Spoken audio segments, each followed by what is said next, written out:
दोस्तों, आपको हम नाच गीत सुनाने जा रहे हैं। अगर आपको अच्छा लगे तो लाइक शेयर कमेंट ज़रूर करिएगा।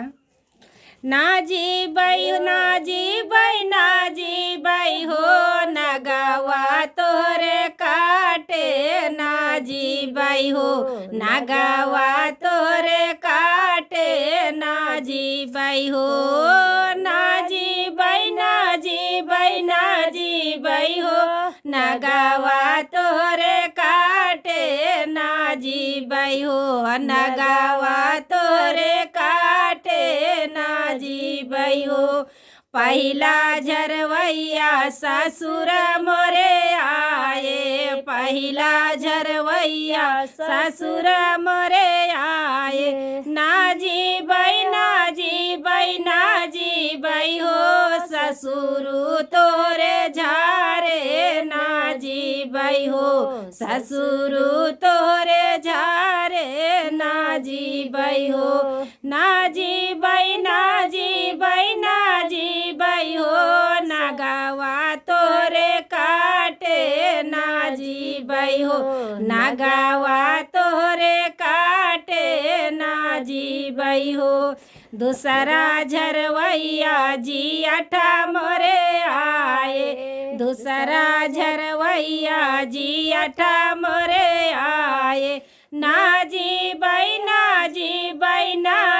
बाई हो जेठावा तोरे झारे, नाजी बाई हो जेठावा तोरे झारे, नाजी बाई हो नाजी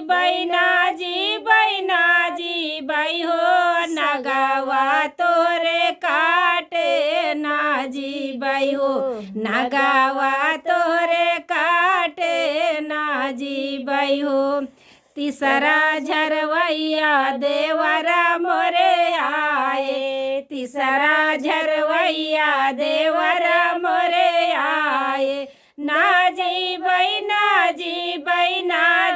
बाई हो देवरू तोरे झारे, नाजी बाई हो देवरू तोरे झारे, नाजी बाई हो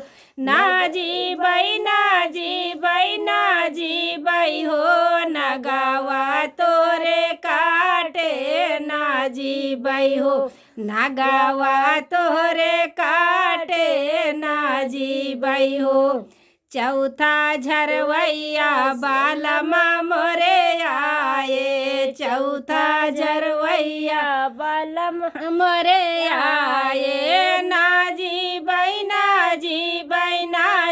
बाई हो बलामू तोरे झारे, नाजी बाई हो